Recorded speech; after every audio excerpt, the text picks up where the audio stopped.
The Louisiana Legislative Black Caucus and the Louisiana Legislative Black Caucus Foundation have been putting this event on for 35 years. This is our 35th Jazz Brunch for the Bayou Classic.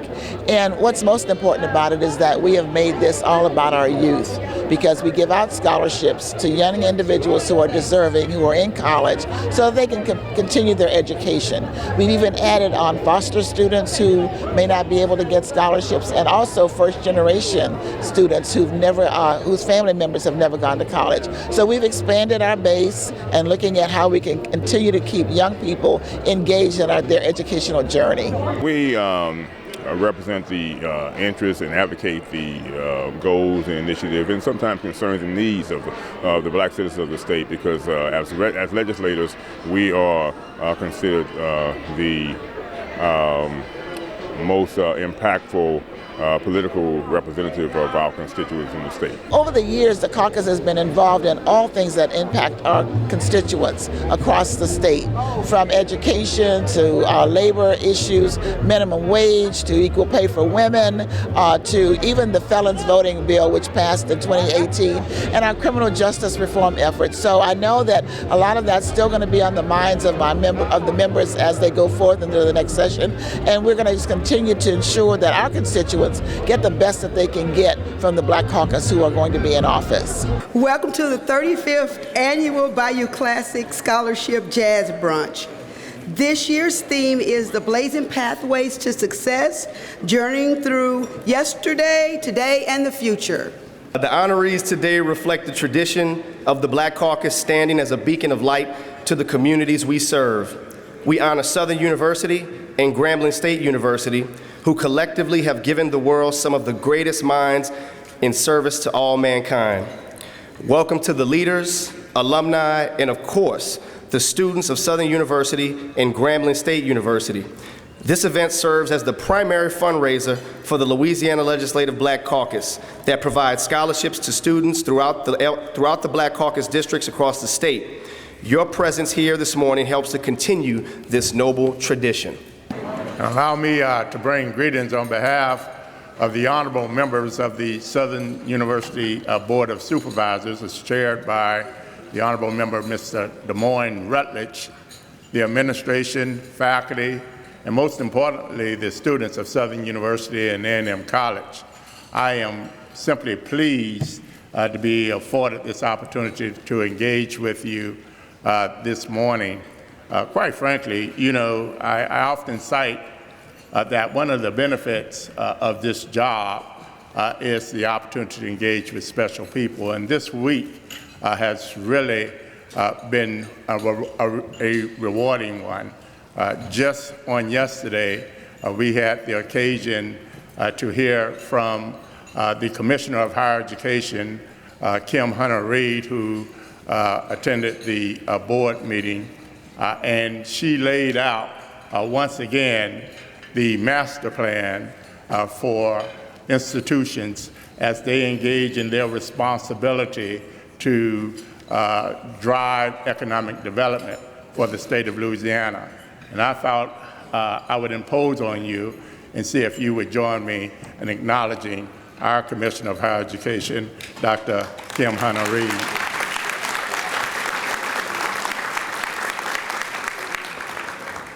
And I simply wanted to come before you today to congratulate members of this caucus, and certainly the governor of this great state, Governor John Bell Edwards.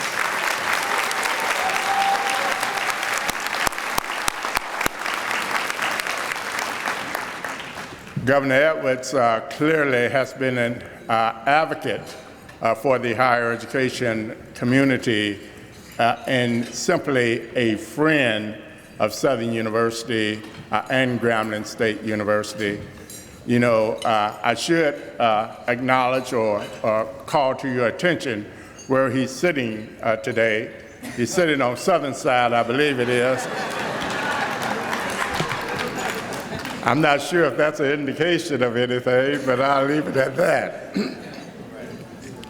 But of course, we are here in keeping with the convening of the 46th Annual Bayou Classic, and And I can tell you that this classic has already been a success. I mean, in terms of the ticket sales and in terms of the opportunity to engage with our alums, friends and advocates and supporters, it's just been a wonderful occasion. Of course, we have a game to play today, and typically, and you should know that President Gallo and I, we are great friends, go back a long way, and colleagues, quite frankly, understanding that HBCUs in this state have a burden, have a responsibility to align and position itself to develop talent on behalf of the entirety of this state, and particularly business and industry. And normally, when I speak to Rick, I would say to him, good luck.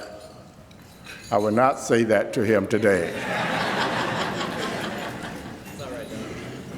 Look, I am so happy to be a part of this engagement. I look forward to a well-played contest today. And I would say you have the great fortune of witnessing two premier institutions of higher education in this country, and they come by the name of Grambling State University and Southern University and A&M College. God bless you, and go Jags!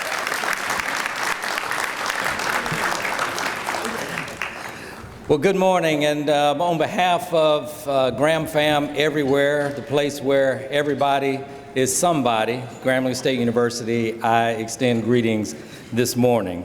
It's always great to be in the room with my good friend and fraternity brother, Dr. Belton. I want to thank him and the Southern University Board of Supervisors for inviting me to speak at their board meeting yesterday. And as we were riding over, the photographer who was with me, who's worked at Grambling since 1971, I said, Glenn, have you ever known of a president of Grambling to speak at a Southern board meeting? And he said, not since I've been at Grambling. So again, I want to say thank you to my friends and many of the board members and others I've gotten to know during my previous life as a legislator. And I think it speaks to the camaraderie that exists and the fact that we do have a common mission, and that is to educate young people at our respective universities. And so as much as, yes, there is a game later on today, there's very important work that we do 365 days out of the year to benefit the students at Grambling State University. So again, I applaud and thank my friends and colleagues at Southern University for extending that invitation. And you know, as we think about the economic impact of the Bayou Classic, which has been estimated to be approximately $50 million, again, as much as there is a rivalry, the question becomes, how do we, as these two universities, further capitalize on capturing those dollars and taking them back to our respective campuses? Yeah, we like to have a party. Thank God that I got my voice back, hanging out with Magic Johnson and Music Soul Child and everyone last night at the Grambling event. But again, we have to ensure that our students benefit from this event every year, and we are working cooperatively together to ensure that this happens. I certainly can't say enough about the support that we've gotten from our governor, Governor John Bell Edwards. And you know, whenever he gets up early enough to ride in the Grambling homecoming parade in his signature Grambling jacket, and make it to Southern University for their homecoming as well, speaks to not only him being a great man and a great friend, but somebody who doesn't mind working as the governor for all of the state of Louisiana. So Governor, thank you for your commitment to higher education. And also to his lovely wife, Ms. Donna, who recently, my wife Christy, hosted a coffee for her at the Eddie Robinson Museum. And you know, they are an incredible couple who continues to be good examples for everyone in our state to follow. And so again, we thank you so much for your continued service, and I thank God that the people of Louisiana saw fit to keep you in office. We thank you for that. Two more things I want to say very briefly. You know, as a kid growing up in Grambling, quite frankly, and I don't say this to brag on me, I say this to brag on God, but to be surrounded by people like Calvin Brown, the first African-American stuntman in Hollywood, and to be surrounded by Eddie Robinson and Doug Williams and Willis Reid and all the incredible legends who have come through that university located in rural North Louisiana, I think speaks to the fact that God had something special in mind in 1901 when he created Grambling State University and the community that grew around it. And as Wayne Gretzky said, of course, neither of our schools have hockey teams, but Wayne Gretzky said that good hockey players play where the puck is. Great hockey players play where the puck will be. And so I will submit to you that Grambling is not a good university. We're not just educating to where the jobs are today. We are a great university because we are creating for jobs where the jobs will be in 2030 and beyond. So when you think about the governor and the legislator's support of the first digital library, which will be at Grambling State University, when you think about the first bachelor's degree in cybersecurity, the first and only bachelor's degree in the state of Louisiana in cybersecurity being at Grambling State University, and as we pursue the first and only bachelor's degree in cloud computing in the state of Louisiana, we are absolutely a great university striving to be that place where students can come and be prepared for jobs of today and of tomorrow. So I thank you so much for this opportunity to come and greet you this morning. I thank my former colleagues for continuing to fight the good fight in representing us there in Baton Rouge, and from the place where everybody is somebody, Grambling State University. God bless you. Go Tigers.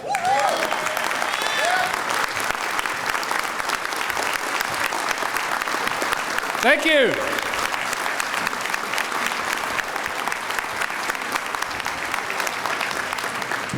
Thank all of you. Donna and I are so pleased to be here with all of you at the 35th Annual Bayou Classic Scholarship Jazz Brunch. And I think it's the 46th Annual Bayou Classic. And we are excited to be here with our friends, Dr. Belton, Rick Gallo, and everybody else in the room. And I want to tell you that I'm extremely proud to be back as the governor and the governor-elect of the great state of Louisiana.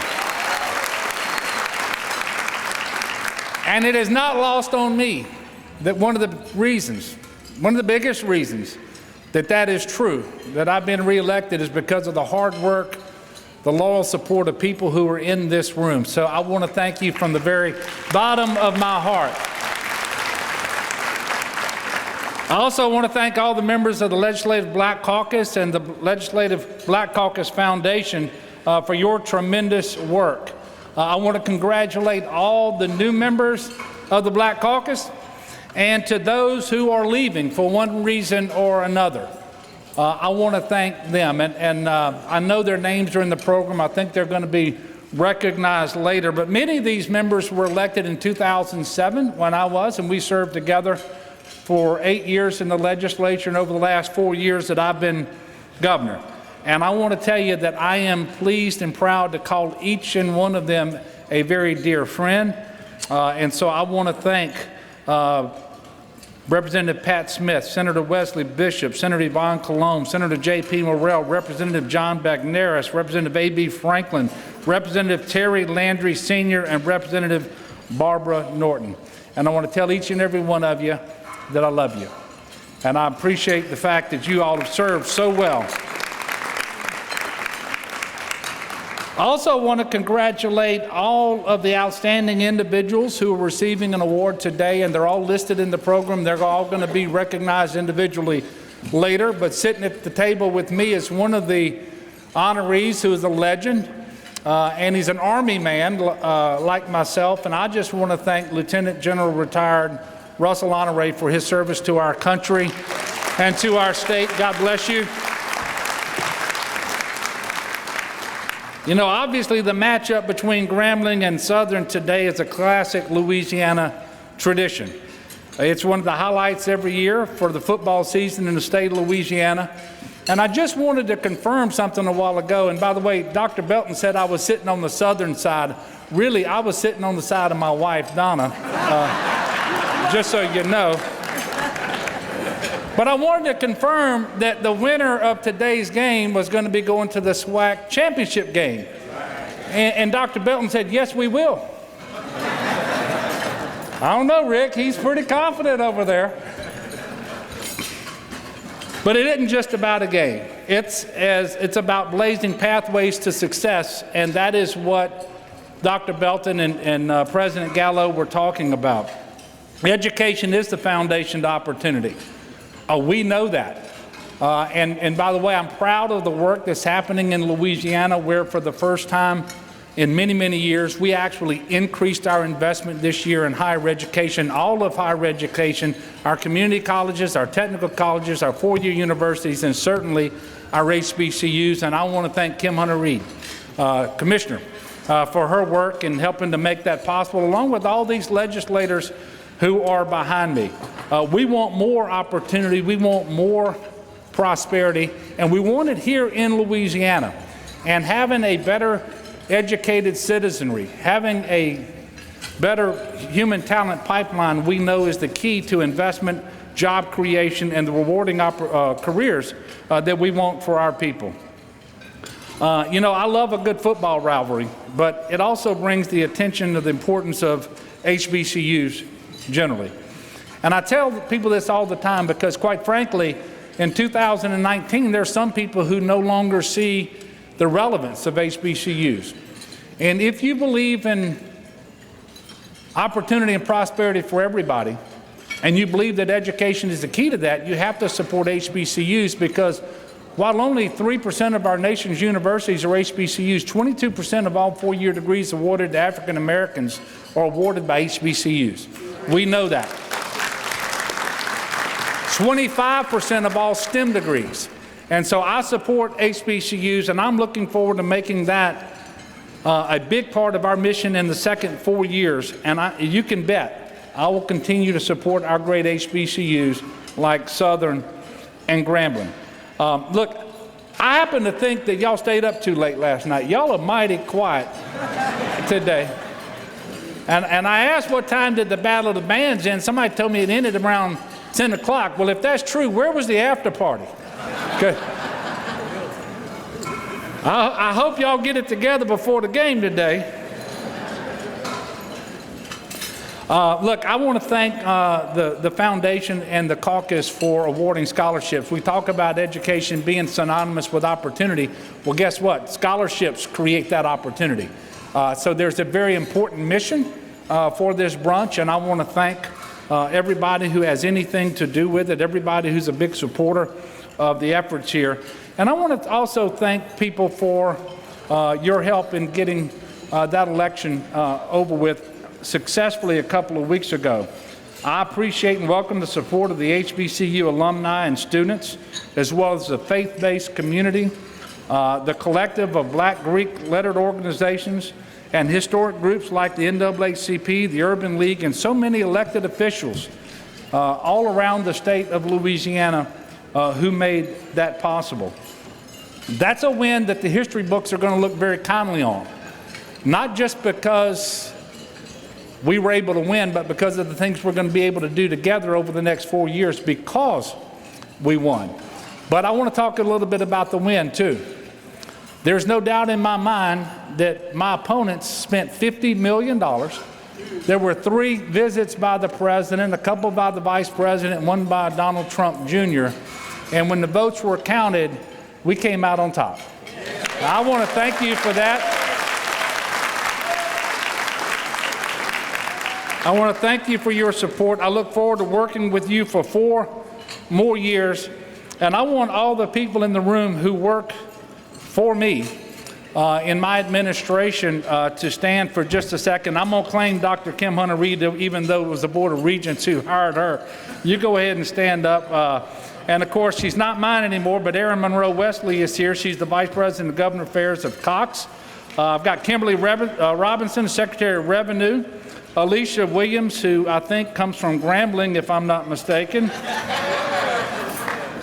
I got Joseph Hollins, who's assistant for me, and representing Sean Wilson, who at the time I appointed him was the only African-American Secretary of Transportation in the United States of America. Representing him is his wife, Rocky. Rocky, please stand up. And I want to thank all of you for being here. If there's other folks here who work for me, go ahead and stand up too. I want to thank you all. Look, I want to thank you for everything that you all do. This is a tremendous tradition for the state of Louisiana. It's one of the best things we do is the Bayou Classic, and one of the best parts of it is this scholarship brunch. So God bless each and every one of you. Go Tigers and go Jags. AT&T is proud to once again be your platinum sponsor for this annual fundraiser that supports scholarships. We recognize the value of both universities, and in particular all HBCUs across Louisiana and the United States. Since last year, we've stepped up our efforts and investment in Louisiana's HBCUs. And for the first time in my 5 years at AT&T, we've made direct contributions to each and every HBCU in Louisiana with a collective amount exceeding $350,000 this year alone.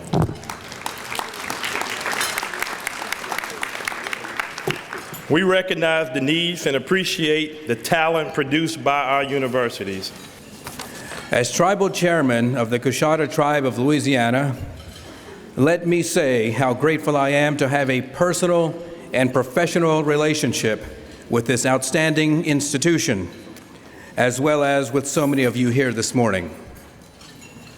I'm constantly reminded that the most crucial part of these events is the fellowship, the face-to-face accountability and friendship, our connection to each other. The joining of our hands as we meet for the first time, right through to the embrace of our hands in the reconnection year after year, forges a bond which rises above allegiance. In this, we are bigger than we were before, combining our strength towards common goals, our spirit, our outlook and standards, transformed through an almost sacred community and fundamental humanity. Being with you and counted among you today, I assure you, is an honor of the highest. The most important message I hope to share this morning is an expression of gratitude for time together. As Mr. James Baldwin famously reminded us, not everything that is faced can be changed, but nothing can be changed until it is faced. The leadership of these two universities is outstanding, and I want to give both of them a round of applause. But let me just say this about our HBCUs. And Emmanuel Cleaver, who was chair of the Congressional Black Caucus when I got in, tells this story. One of the census enumerators came to his door and knocked on the door, and his mother answered the door. And the young kid said, "Well, how many people stay here?"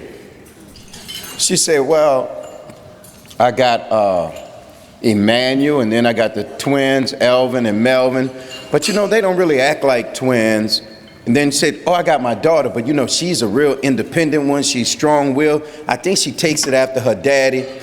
And she starts describing each and every one of the kids. So finally, long story short, the guy cuts her off. He said, "Ma'am, I don't need to know all of that. I just want to know the number of people that stay in the house." She said, "Oh, you don't understand. I don't have any numbers in this house. I have people." So when you think about our HBCUs, they don't have a number of students. It's a family, and each and every student becomes a part of that family. And so if you want to look at who takes the diamond in the rough and polishes it into a finely polished gem or stone, that's our historically black colleges and universities. And even in these tough times, we have been able to, on a federal level, add hundreds of millions of dollars to funding for our HBCUs. And I will just say that coming to the Bayou Classic is always a special event for me because my mother and father met at Southern University, and but for Southern University, I would not be here. So, Mom, will you please stand up?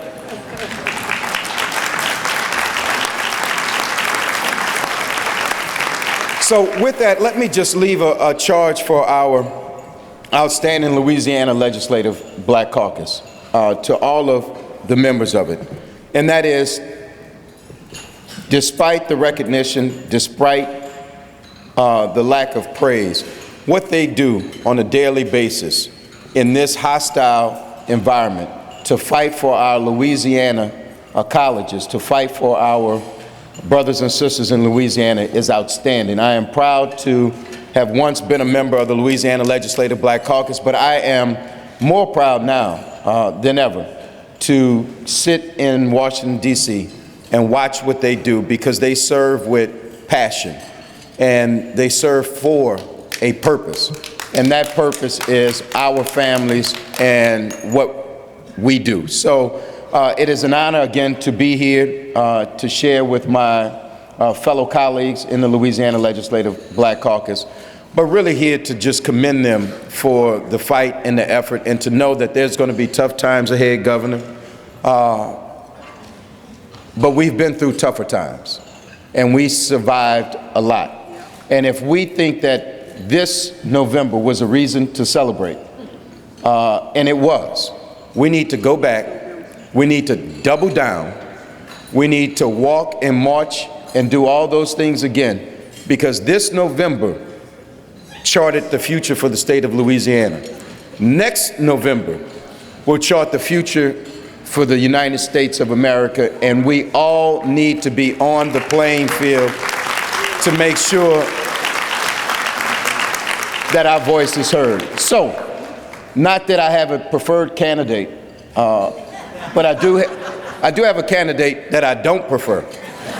I will just say that we beat Donald Trump in this November, but we have to beat him next November. And we beat him with my governor, and I don't call him the Edwards part, I just say John Bell because I like JBs. And in the next election, there's a guy with JB2 that will do just what John Bell did. And I won't call his name because everybody knows who Joe Biden is. So thank you all. Thank you all for coming. The Tremors Awards present to noteworthy individual trailblazers, pioneers that have committed their life to public service, civil rights, and community activism. The first honoree is Dr. Jill Prestage. Posthumously, Dr. Prestage was born in Hutton, Louisiana, and was one of 16 children. The family moved to Alexandria while she was still young. At the age of 16, Dr. Prestage graduated as valedictorian of the Peabody High School in 1948. In the fall of that year, she enrolled at Southern University in Baton Rouge. Dr. Prestage majored in political science and graduated summa cum laude in 1951. She completed her doctorate in political science in 1954, becoming the first African American to do so. Dr. Prestage was a longtime department chair at Southern University, as well as Prairie View in Texas. Dr. Prestage was Dean of the School of Public Policy and Urban Affairs, now the Nelson Mandela School of Public Policy and Urban Affairs at Southern University. Accepting this award on behalf of the Prestage family is her son, Grady Prestage, a Fort Bend County Commissioner in Texas. Mr. Prestage.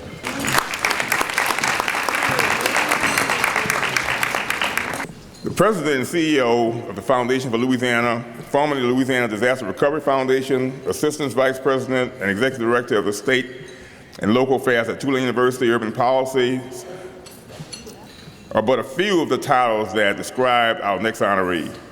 Mr. Florell Daniels Jr. In his role as President and CEO of the Foundation for Louisiana, Flozell has led more than 50, has raised more than $50 million in community investments and strategies. In his civic role, Mr. Daniels serves as ex officio and policy committee chair of the Urban League of the Greater New Orleans, and he was honored with the first ever Distinguished Service Award for board leadership after serving 5 years as that post in the post-Katrina era. Mr. Daniels has an MBA from the Freeman School of at Tulane University, a graduate of the University of Oxford, an alumnus of the Leadership of Louisiana, and a graduate of the Metropolitan Leadership Forum. Please come to the stage, Mr. Florell Daniels. When you know somebody well, you don't really need a script to introduce them, and I'd like to ask, is Norris here? There he is. I met this young man during Gustav on the back of a truck giving out ice in my neighborhood. And I did not know him at the time, but the imam for the Islamic temple there said, I need you to meet my nephew. And lo and behold, his nephew was on that truck giving out ice with me. So we got introduced, found out that Norris had been working very hard to get individuals released from prison because he himself had been there for a crime he did not commit. And he became one of the most experienced jailhouse lawyers that you could ever meet. He has been across this country talking on behalf of criminal justice reform. He operates an organization here in New Orleans that has gone statewide called VOTE, Voice of the Experience. He's been instrumental in helping individuals to get acclimated into their communities under the first 72 hours by building homes for individuals to live in when they come out of prison. I can't say enough about Norris because he's been a great, great role model for anyone who has been in prison, wrongly convicted or just getting out from serving a term. He is a role model, a statesman, I would have to say, in his own right. So Norris, I want to honor Norris Henderson for all the work that he has done, for being my friend, for helping me with the bills that I've passed in the legislature on criminal justice reform over all those years, and just for being there, because he's there for people who generally don't have somebody in their corner. So give a great hand of applause for Norris Henderson, the Executive Director of VOTE.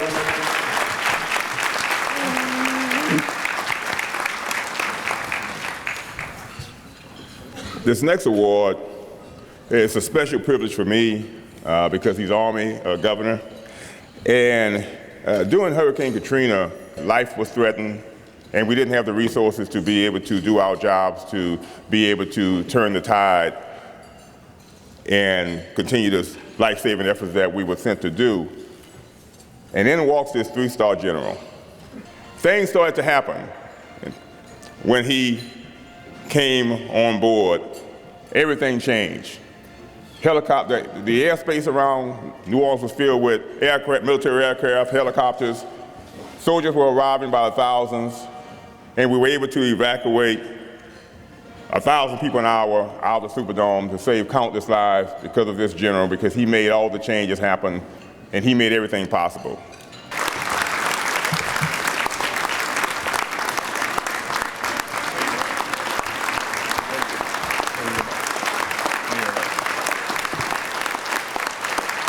Thank you very much. Well, it's a pretty dangerous proposition to give a general a mic in a room full of enthusiastic people anticipating a great sporting event today that the world will watch. I can remember being deployed many times, 15 Thanksgiving away from home, and I can remember we tuning in and trying to figure a way to watch the Bayou Classic. And if you missed the first half, as long as you made it to the halftime show, you got credit. Beware tonight, there will be weather coming our way, heavy rains, possibly, some thunderstorms. Be careful. At the end of the day, we have to take care of one another. These two universities continue to show the world what you can do with very little.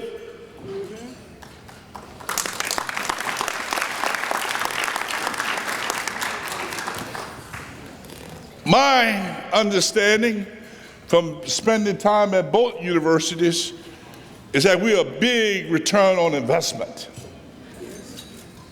And I've been to 3 graduations at SUNO, and how proud it is to see some 700 or 800 local young men and women, many of them 25, 30, 35 years old, getting their degrees. No other university does that. That's a contribution to our state and our nation. At Southern University in Grambling, while we're going to play great football today, we've continued to create great scholars. I'm honored to be a part of that team, and I'm looking forward to what we can do in the future. I'm proud of what the governor has done with the cyber initiative at Grambling.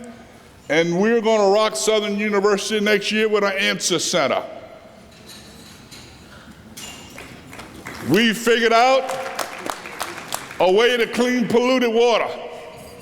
We figured out a way to clean ponds with algae.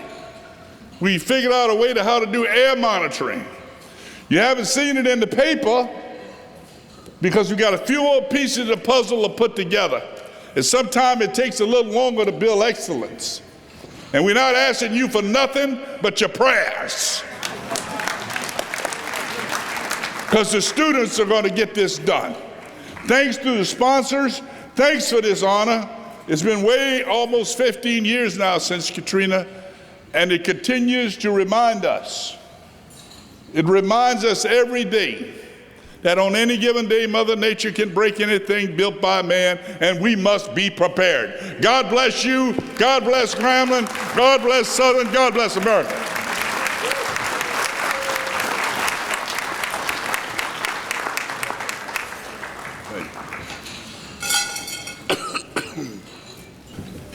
I have the distinct privilege of presenting the Grambling University Legend Award. Mr. Calvin Brown was born in Farmerville, Louisiana, and was a pioneering Hollywood stunt performer who doubled for Bill Cosby in the series I Spy, the first television series prominently featuring a black actor. Mr. Brown is a twin brother and was one of 8 children. He was two when the family moved to Grambling, and at the age of 9, he began working for the Postal Service. He continued to work for the Postal Service and became an extra in Hollywood movies. His first movie was Drums Over Africa, where he started out as an extra and then moved to stunt work. Mr. Brown also did stunt work for other TV series such as Mission Impossible, The Wild Wild West. A leg injury prevented Mr. Brown from earning a steady living as a stuntman, which caused him to turn to alcohol and drugs for solace. After being in the wilderness for 5 years, Mr. Brown entered the Salvation of the Army Harbor's Light Rehabilitation Center for a year and vowed to never use drugs again. In 1990, he committed his sobriety to establishing a sober living house to help others. I present to you Grambling legend, Mr. Calvin Brown.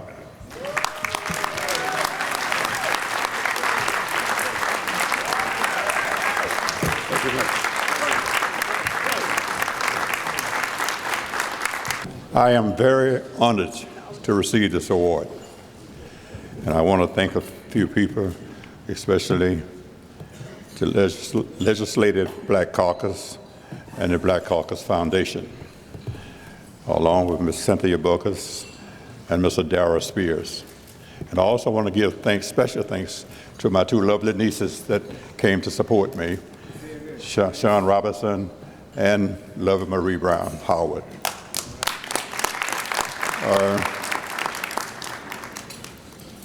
To break into the stunt work was a hard and tedious job. At the time I started in Hollywood as an extra in 1958. In 1963, they did a picture called Drums of Africa, which there were no black stuntmen around. And so now as an extra, when they asked, can you fall flat on your face? I say, yes, how much does it pay? At the time, as an extra, you were making $11.15 an hour, a day. But if you did the stunts, you got $100 a day plus the contract and residuals thereafter. And so I fell on my face quick, you know. And then in the movie, this was a show called Drums of Africa, Dick Power Theater. Lloyd Blockner was the star, and he was a slave hunter in Africa, and I played the part of a slave that ran up a tree. And they said, well, if I can't get you out of the tree, what I'm going to do, I'm going to shoot you. So I remained in the tree. So the director said, Calvin, can you fall out of that tree? I said, well, down in Grambling, we've been falling out of trees free for years, for nothing. And you're going to pay me $100 to fall out of the tree? Before he got dollars out, I was up the tree. And anyway, they shot it. The old cameras they used to be chalked, and sometimes they were jammed. So the first fall, I fell out the tree, boom. It's perfect. But the director said, Calvin, we got a problem. So what's that? He said, camera jam. He said, we've got to do it over, but we'll pay you. Before he said pay me again, I was already back up the tree. So I fell out of that tree that day about 6 times. And they came, I was working at the post office. But when he walked over and gave me 6 $100 bills, that was my last day at the post office. Okay, and a couple of years later, in 1965, thanks to the bravery, the ingenuity of an executive producer named Sheldon Leonard, who had played in many movies as a gangster, he had the idea to hire a black and a white star to do a show called I Spy. Yep. And so I was working as an extra on Goldman Pyle at the time, same studio. So Cosby had told Sheldon he would not be doubled by a white guy painted black anymore. The pilot was done like that. And so Sheldon looked over and said, who's that guy back there?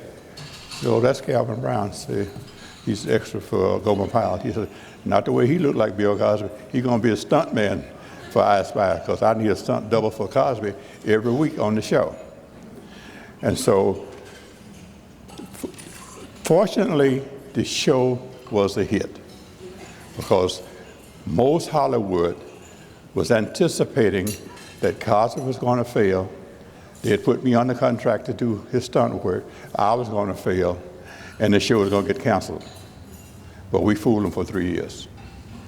And from that show's success, we sprang out and got other people, or black people, minorities, to get jobs other than in front of the camera. We had people directing. We had people on the camera. And from that, we also got Greg Morris a job on Mission Impossible. We got Julia came in '65, Diane Carroll. Okay, and there was several other people, because when I started, there was only 2 black men that had jobs that I needed double. That was Julius Harris and Moses Gunn. And from that, we got Harry Rose on Doc Torrey. We just on, and it was so good to win that race, which everybody thought we was going to fail. But in 1968, after I Spy was canceled, I took a job to double Jim Brown on a movie called The Split. And I split my right leg, more ways than one. I was in a straight leg cast for 2 years. It also ended my stunt career, but Cosby kept me on his payroll all the time. Everything he did, I was a part of it. as a stunt coordinator. And so that broke another thing. We never had a black stunt coordinator before. We kept that going.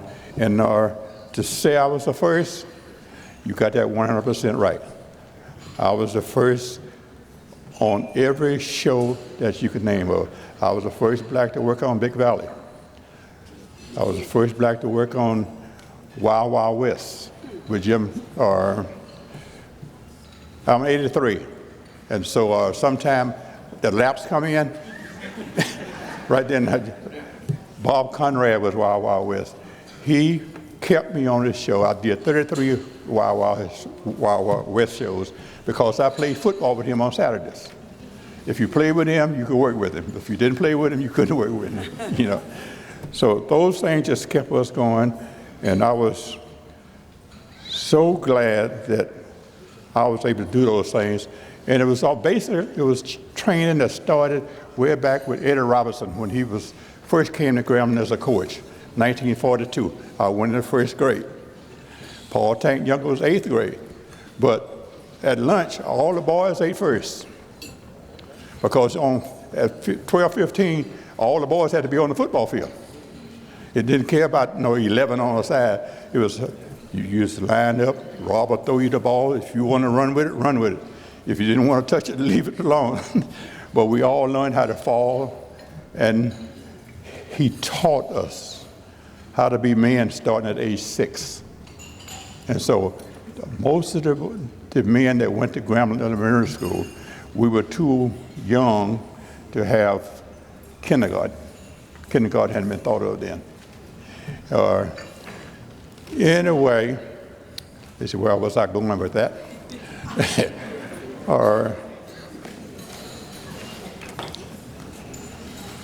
The thing was, that led me into, after 68, when I broke my leg, 1970, they finally removed the cast from my leg, but I found out I couldn't find any work. And that being the first also gives you being the first idiot. You know, you was top of the world, you're gonna stay there.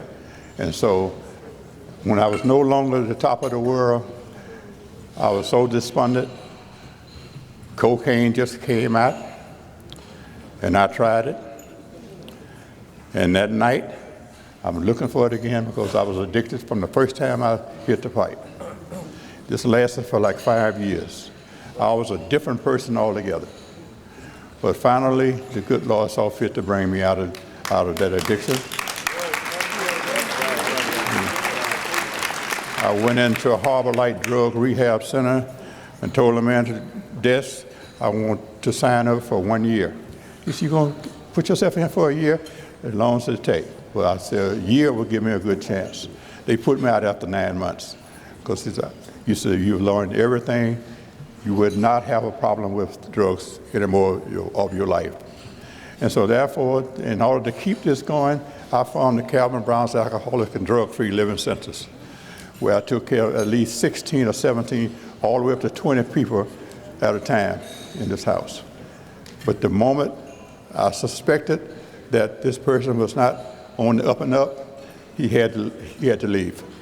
And so the word got around, if you want to get sober and clean, go to Calvin Brown's house, because he doesn't allow anyone to use anything. That you can't drink, you can't smoke, because if he sees it, you're out the door. And I will tell him, I don't put you out, you put yourself out. If you want to stay, do what the rule says. With that, I'm going to leave it alone, you know.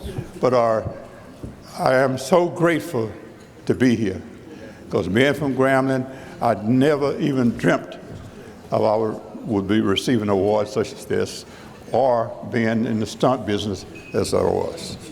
Also, we formed this Black Stuntman Association after I was hurt, because the directors would call me in my Hollywood hospital bed saying, Calvin, who can we get to do this? Who can we get to do this? I had no one to send to them. I sent one person to do a stunt on Madison production, and they had to save him because Olympia Beer took over, and he was too drunk to swim.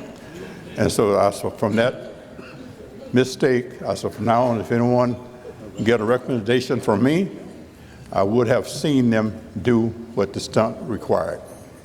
Because my motto was, I would not accept any stunt that I couldn't do. I would not accept any time call that I couldn't fulfill. Like tomorrow morning, I have to get up at 4:30 to go home. The late Janelle Shagwa was a vital part in creating Greater Southwest Black Chamber of Commerce. This organization provides minority business access to contracts and capital growth for their business. She also created the first African American Heritage Foundation that recognized African Americans in the community with a gala and parade. Ms. Shagwa used her radio program, The Open Line, to keep the community aware of events, politics, at every level, and the problems in the region and throughout the community. She encouraged community growth. That you encourage folks to spend dollars with minority-owned businesses. Ms. Shagwa honored individuals in the community with African American Heritage Parade each year. She revitalized the Lafayette branch of the NAACP and went on to serve as vice president of the region. She loved mentoring kids with her youth group, Future Shock, creating the Heritage Community Marching Band and the School of Arts. These groups kept kids off the streets and used their instruments for college scholarship. Up upon her last day, Ms. Shagwa was in ICU planning her annual Senior Citizens Day. She has left a void that the community feels. Ms. Shagwa was small in stature, but her presence were larger than life. Here today is her son and her daughter here to accept the award. Ms. Janelle Shagwa received the award today.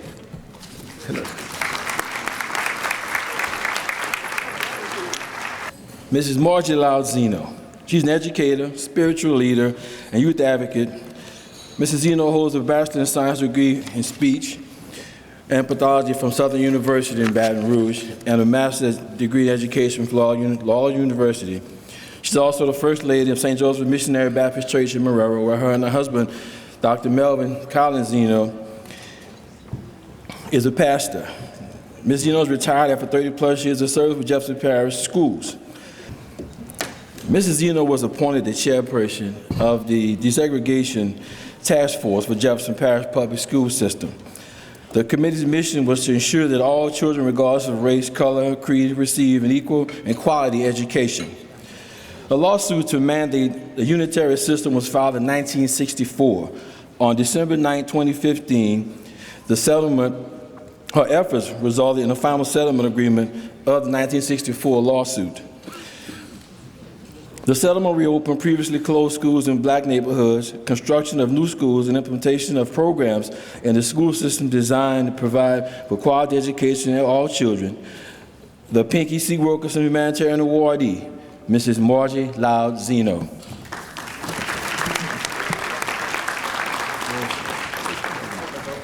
I am pleased to announce the winner of the Charles I. Hudson Visionary Award. Ms. Kathy Hamrick currently serves as Director of the Interpretation and Chief Curator at the West Baton Rouge Museum in Port Allen, Louisiana. She is also the founder of the River Road African American Museum in Donaldsonville and the River Road African Burial Ground Coalition. Ms. Hamrick left a career with IBM as a system analyst in California to come home to Louisiana in 1991. For the last 25 years, she has dedicated her life to educating the public about Louisiana rural history and culture in the sugar parishes. Along the Mississippi River, Ms. Hamrick holds a master's degree in museum studies from Southern University in New Orleans and is the past national president of the Association of African American Museums. She also served on the task force for the Smithsonian National Museum of African American and Culture, and Ms. Hamrick is the author of Juke Joint Me, which features stories of blues musicians from the greater Baton Rouge area. She also led the effort for the protection of over 1,200 graves found in 2 slave cemeteries in St. James Parish and Ascension Parish. I present to you the Charles I. Hudson Visionary Awardee, Ms. Kathy Hamrick.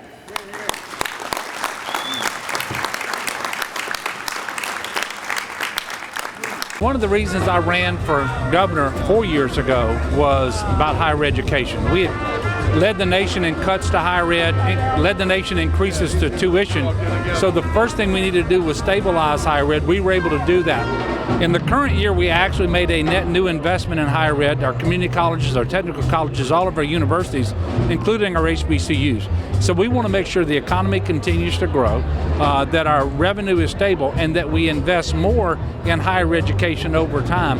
And that's something I'm going to work very closely with all of the Black Caucus members to make sure that that's what we're doing. Education is synonymous with opportunity and prosperity, and we need more of that in Louisiana. We need to develop our talent pipeline to make sure that we can continue to get investment, have job creation, and rewarding careers here. Education is the key. So that's why I like coming to this brunch. It is a scholarship brunch, as you know, the 35th annual. So we're going to give more people an opportunity to go to these fine institutions. You think about the need, the continuous need to train a workforce for not only a state, but an entire country and world, quite frankly. There's always an incredible need for reinvestment into higher education. And as we think about the economy of 2030 and beyond, there are many jobs that will exist in 2030 that don't exist today, and there are also jobs that exist today that will go away by the year 2030. So we've got to be in a position to fill that gap and to continue to evolve as we're training the workforce not only of today, but of the future. I think it's apparent that higher education has a responsibility of ensuring that we have sufficient talent to drive our business and industry needs.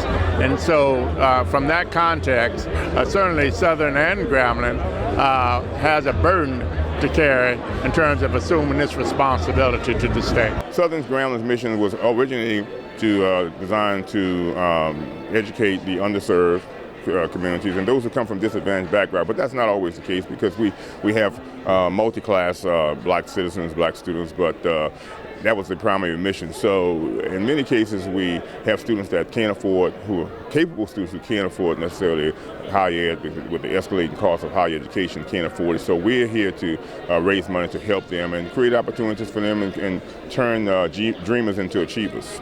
They can always go to the website www.lbc.org and make sure that they get that information offline, or they can visit the Capitol anytime they choose to and talk to any of our members. I think that's important. Face-to-face is always good to have conversations with the legislators.